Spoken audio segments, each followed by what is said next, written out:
Vous savez peut-être que sur cette chaîne, il y a beaucoup de personnes qui découvrent la foi chrétienne. C'est ce qui fait la beauté de cette chaîne. Alors, au début du carême, j'avais 3-4 messages par jour de personnes qui voulaient se convertir. J'espère que ton carême s'est bien passé. Donc pour elles, et puis pour les vieux aussi, ça fait toujours une piqûre de rappel, tuto comment fêter Pâques dans les règles de l'art, la dernière semaine du carême, ce qu'on appelle la semaine sainte, comment finir le carême en beauté. Le lapin, le chocolat, tout ça. Bon, là on va quand même surtout parler de la prière, parce que il y a énormément de trucs à dire, il y a plein de petites traditions, il y a plein de petits folklores, moi j'aime beaucoup. Et pour les vieux qui nous écoutent et pour qui c'est déjà clair, vous nous mettez dans les commentaires ce que vous faites, votre menu de Pâques, là où vous allez.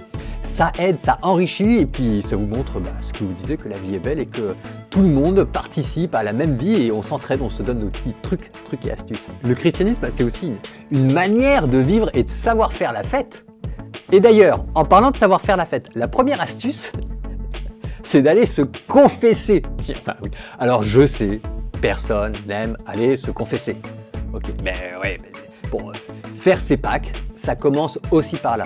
Donc, toi qui n'es pas encore allé te confesser, c'est pour toi, pour te pardonner tes péchés, que le Christ est mort sur la croix.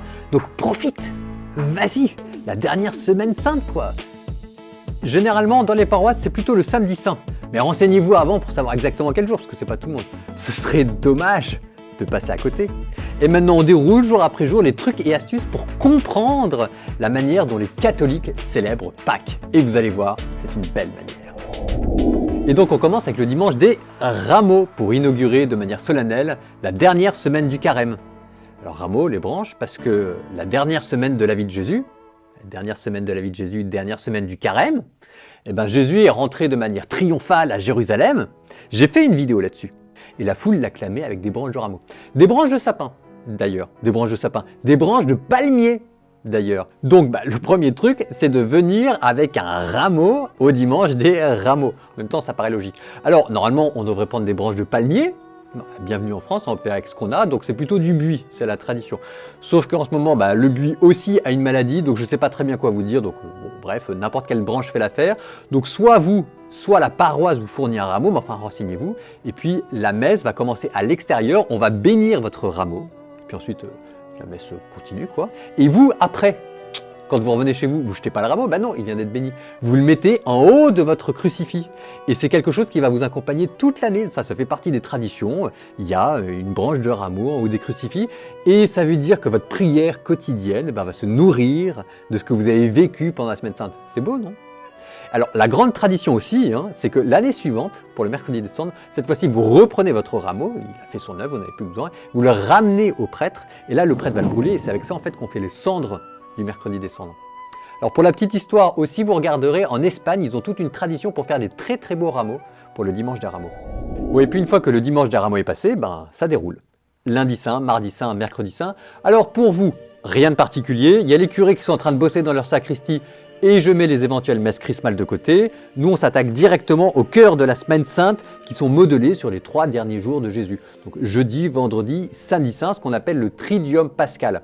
Alors techniquement, ce ne sont pas des célébrations dites d'obligation, en tout cas le jeudi et le vendredi.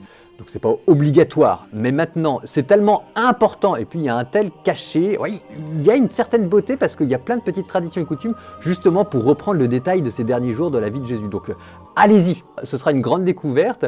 Si vous ne pouviez pas, que vous pouviez prendre une seule chose, tentez votre chance le vendredi après-midi pour le traditionnel chemin de croix.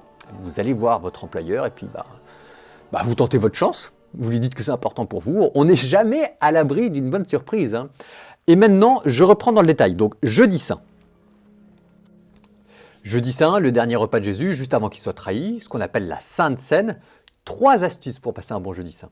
Et de 1, mettez-vous votre curé dans votre poche. Souhaitez-lui une bonne fête, ça coûte pas cher et ça lui fera plaisir parce que c'est la première messe. Jésus a pris du pain et du vin et donc c'est devenu traditionnellement la fête des prêtres. Et de 2, dans le doute, lavez-vous les pieds et changez vos chaussettes. On ne sait jamais, comme au cours de son dernier repas, Jésus a lavé le pied de ses disciples. La coutume, c'est que le prêtre prend des personnes au hasard. Il leur dit « Enlevez vos chaussettes, je vous lave les pieds ». Bonjour les odeurs, vous ne voulez pas avoir honte devant tout le monde. Troisième astuce, vérifiez le programme de votre paroisse parce que souvent les festivités se prolongent. Nous par exemple au couvent, on fait la Sainte Seine et puis après on invite tout le monde à manger, on a un repas. Au cours du dernier repas, on lit le discours d'adieu dans Saint Jean et ensuite tout le monde repart à l'église pour prolonger sa prière dans ce qu'on appelle la grande prière de la nuit. Vous ferez attention d'ailleurs, à l'issue de la messe, on enlève tous les ornements, parfois on voile les statues parce qu'on rentre dans l'agonie. C'est Jésus qui part à Gethsémani pour prier son Père parce que... Et on arrive comme ça au vendredi saint, qui est le point culminant du carême, puisque Jésus est mort un vendredi saint. Donc deux options s'offrent à vous pour le vendredi saint. L'option officielle, c'est ce qu'on appelle la vénération de la croix. On sort une très belle croix et les gens s'approchent les uns après les autres pour se prosterner et embrasser la croix. Option officielle. Option officieuse, mais plus populaire, c'est le chemin de croix. 14 stations où on revit la manière dont Jésus a porté la croix et comment il est mort. Alors maintenant, quelques conseils. Conseil numéro 1, n'oubliez pas de jeûner. Ce serait dommage de terminer le carême sans passer par la ligne d'arrivée. Jeûne, jeûne, jeûne. Deuxième conseil, si vous choisissez l'option vénération de la croix, prévoyez quand même de quoi meubler la procession. Moi, par exemple, je pars toujours avec un chapelet aux vénérations de la croix. Mon record, c'est 2 chapelets. Alors, c'est très beau. Surtout si vous avez une belle chorale parce que vous avez des chants qui sont très poignants. Là, vous entendez une reprise de Goose. Vous admirez d'ailleurs au passage aussi la performance sportive du prêtre qui est en train de porter à bout de bras la croix qui va sortir de là, complètement épuisé. Et puis si vous choisissez l'option chemin de croix, faites des recherches. Ça se trouve, il propose à côté de vous des chemins de croix en plein air. Et là, il y a moyen de faire un combo entre balade et chemin de croix. Et là, ça vous garantit la journée. Et après le vendredi saint, on arrive au samedi saint. Alors samedi saint, pour rappel, c'est là où vous allez vous confesser. Et oui! Bon, vous avez regardé avant si c'était bien le samedi saint dans votre paroisse. Alors là, vous avez plusieurs célébrations. Soit vous faites l'une, soit vous faites l'autre, soit vous faites les deux. Les deux sont très belles. La grande célébration, c'est ce qu'on appelle les vigiles de Pâques. C'est la nuit du samedi au dimanche parce que le Christ est ressuscité pendant la nuit. Et donc là, alors, la liturgie est extrêmement déployée. Donc je ne vais pas pouvoir tout vous dire, tout vous faire, etc. Parce que ça mériterait une vidéo à elle entière que je vais faire. Donc découvrez ça. C'est extraordinaire. C'est là aussi que vous avez les baptêmes, vous avez la liturgie de l'eau, vous avez la liturgie du cierge pascal, etc. Et puis le matin, vous avez la messe solennelle de Pâques, qui est une messe entre guillemets normale, sauf qu'elle est beaucoup plus solennisée. Vous ferez attention aux fleurs, vous ferez attention au cierge pascal, qui a brûlé toute la nuit en signe de la résurrection du Christ. Vous avez le choix, soit l'un, soit l'autre, soit les deux. Bon, et puis après, dans les petits trucs aussi, vous n'oubliez pas d'aller planquer vos œufs dans votre jardin si vous avez des enfants. C'est toujours le plaisir quand on revient de la messe d'aller les chercher. Alors, il y a aussi plein d'autres trucs que j'aurais pu dire, mais bon, là, on fait le premier tuto pour découvrir. Je n'ai pas parlé des ténèbres, je n'ai pas parlé de la messe chrismale. Il y aura de la place pour une deuxième vidéo. La Semaine Sainte version 2.